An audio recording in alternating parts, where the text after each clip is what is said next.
Hello everyone. Today we will cover joining, merging, concatenation and data frames. Let's start. So first we'll cover joining. Method used for joining is append. Data frame name dot append method to join two data frames. It appends rows of second data frame at the end of first data frame. Columns which are not present in the first data frame are added as new columns in first data frame. For example, let's consider two data frame 1 and data frame 2. To append these data frames, let's first create data frame 1. So after creating data frame 1 with command as shown, data frame will be appeared with 3 columns and 3 rows, and values where are not available, values for rows and columns are not available, will be marked as NaN values. So we are designing with the 3 rows and 3 columns. So C1, C2, C3 columns name and C1, R1, R2, R3 are rows name. Data frame 1. इसी तरह हम data frame 2 भी create कर सकते हैं. जैसा कि हमने डाटा फ्रेम 1 क्रिएट किया, सेम वे से हम डाटा फ्रेम 2 भी क्रिएट कर लेंगे.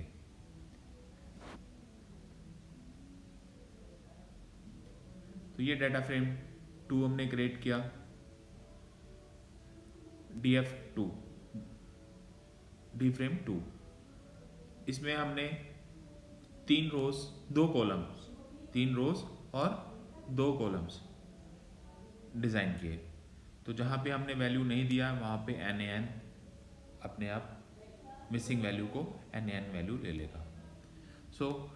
तो अगर हमने इसको ज्वाइन करना है तो मैंने आपको कमांड क्या बताया इसके लिए, अपेंड कमांड.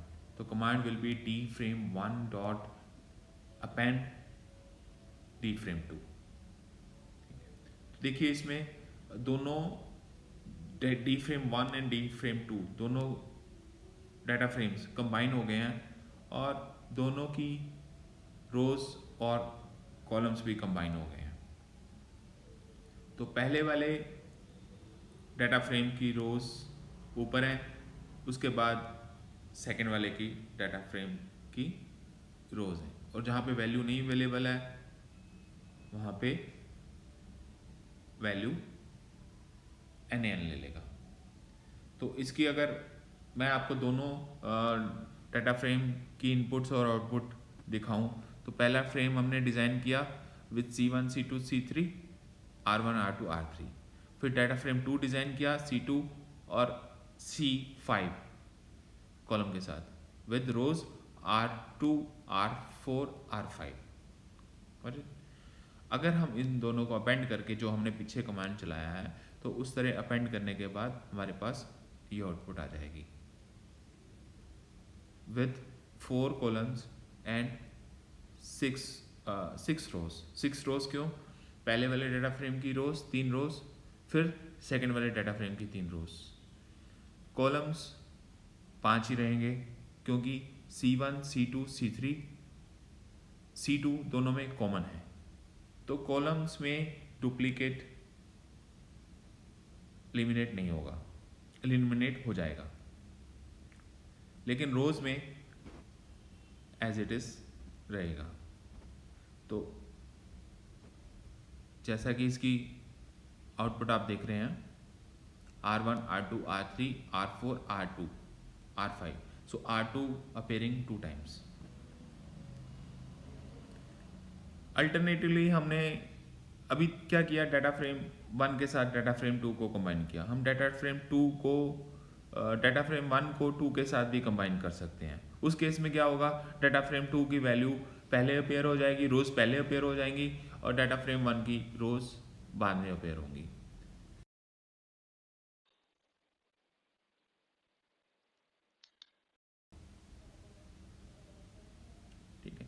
तो ये जो वैल्यूज़ हैं वो अनसॉर्टेड वे में आएंगी।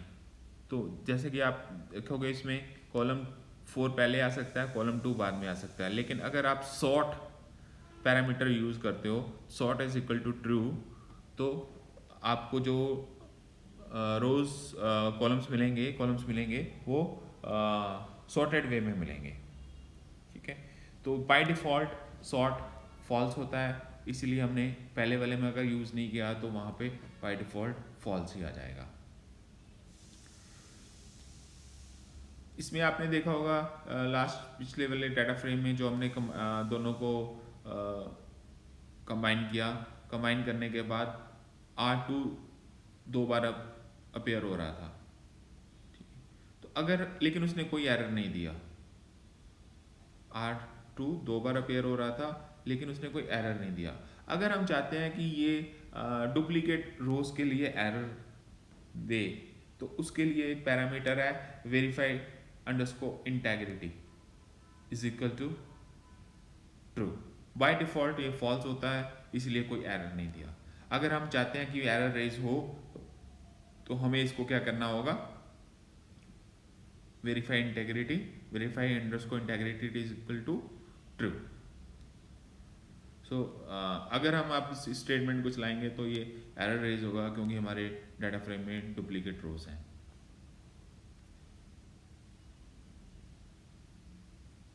अगर हम चाहते हैं कि वो डुप्लीकेट रोज वाला इंडेक्स जो है वो इग्नोर हो जाए, तो उसके लिए भी एक पैरामीटर है। कौन सा पैरामीटर है उसके लिए?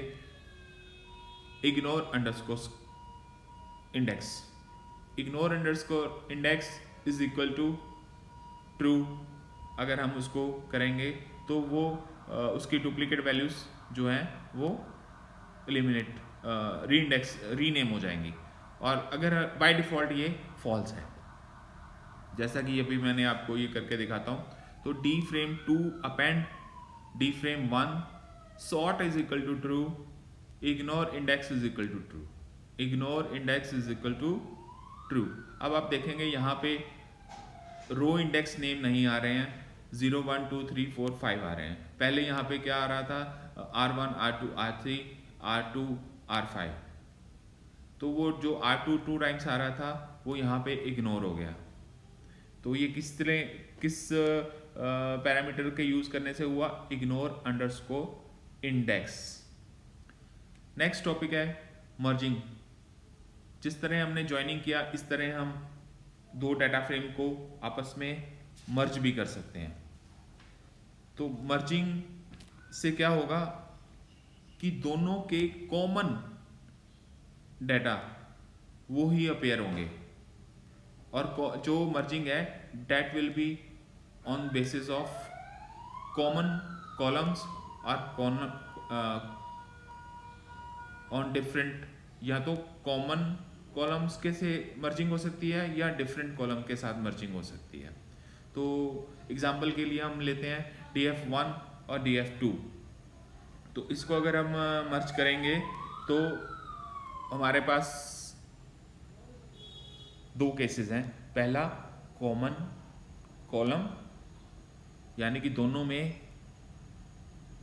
जो हम मर्जिंग कर रहे हैं, दोनों में जिस कॉलम के बेस पे मर्ज कर रहे हैं दोनों में सेम नेम है। तो यहाँ पे देखिए पहले वाले डाटा फ्रेम में क्या नेम है? C1 C2 C3। दूसरे वाले डाटा फ्रेम में क्या कॉलम्स हैं? C1 C2 C3। तो अगर हम दोनों को मर्ज करते हैं, हम मान लीजिए अब मर्ज करते हैं C2 बेसिस पे, तो C2 ऊपर वाले डाटा फ्रेम में भी है और नीचे वाले डाटा फ्रेम में भी है। तो अगर हम इसको मर्ज करेंगे तो this will be called as merging on common column. ठीक है, तो command will be pd dot merge df1 df2 on is equal to C2, on is equal to C2। C2 क्या है? जिस कॉलम के बेस पे हम मर्जिंग करने जा रहे हैं। नेक्स्ट इज इनकी आउटपुट और इनपुट मैं आपको दिखा देता हूँ। मान लीजिए हमने डाटा फ्रेम 1 बनाया था विथ 2 रोज एंड 3 कॉलम्स, और ये 2 रोज विथ 3 कॉलम्स पहले की वैल्यू है 1 2 3 4 5 6, दूसरे की वैल्यू है 1 23 40 5 और 6। तो हम मर्जिंग किस बेस पे किया, हमने C2 पे किया। तो C2 कॉलम को देखिए, दोनों डाटा फ्रेम में C2 कॉलम को देखिए, तो हमें वहाँ पे 5 सेकेंड वाली रो में कॉमन मिलेगा। तो इट मीन्स फर्स्ट वाली रो में वो डिफरेंट है तो इसको इग्नोर कर देगा। तो क्या रिजल्ट आना चाहिए, पहली वाली रो में 5 कहाँ है तो पहली वाली रो के एलिमेंट और दूसरी वाली रो के पहले वाले डाटा फ्रेम के एलिमेंट सेकंड रो के और दूसरी वाली डाटा फ्रेम के एलिमेंट सेकंड रो के। तो आउटपुट विल बी 4 5 6 40 5 6। 5 क्योंकि ऑलरेडी एक बार आ गया है तो यहाँ पे 4 5 6 40 और 6 वैल्यू पेयर होगी after merging on common column. Case 2 में हम क्या किया है, केस 2 में हमने दोनों कॉलम्स विद डिफरेंट नेम्स हैं, दोनों कॉलम्स विद डिफरेंट नेम है। तो एक में उसका नाम C2 है, दूसरे में कॉलन 2 है। अगर हम इसको मर्ज करेंगे तो हमने मर्ज करने के लिए हमें left on C2 right on colon 2 इस तरह उसको नाम देने पड़ेगी। लेफ्ट जिसको हम करने जा रहे हैं लेफ्ट डाटा फ्रेम का कॉलम और राइट डाटा फ्रेम का कॉलम बेसिस पे मर्जिंग। तो इसके लिए हम देखते हैं आउटपुट। तो पहले वाले डाटा फ्रेम में क्या वैल्यू है 1 2 3 4 5 6, दूसरे वाले में 1 23 40 4 6। तो हमने मर्जिंग किस पे किया, C2 पे और कॉलन 2 पे। पहले वाले में C2 मतलब लेफ्ट वाले में C2 2 और 5 और राइट वाले में 20 और 5। तो 5 कॉमन है सेकेंड रो में, तो वैल्यू विल बी 4 5 6 40 5 और 6। इस केस में दोनों कॉलम्स की वैल्यू अलग अलग लेगा, इसीलिए इसमें हमें 6 वैल्यू मिली है और पहले वाले में हमें 5 वैल्यू मिली है। Next is concatenation. कॉन्कैटिनेशन में क्या होता है कि दो डाटा बेस को आपस में कंबाइन करना। तो उसके लिए हमारे पास फंक्शन है कॉन्कैट। तो command will be pd dot concat, bracket में फर्स्ट डाटा फ्रेम का नाम कॉमा सेकंड डाटा फ्रेम का नाम। तो ये कंबाइनिंग एक्सेस बेस पे होगी।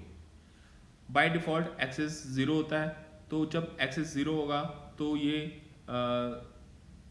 रोज को कंबाइन करेगा और जब एक्सेस 1 होगा तो ये कॉलम्स के बेस पे कंबाइन करेगा। तो ये इसकी इनपुट आउटपुट अगर हम देखें तो पहले वाले डाटा फ्रेम की आउटपुट जैसे कि अपेयर हो रही है 3 कॉलम्स के साथ और सेकंड वाले की आउटपुट अपेयर हो रही है।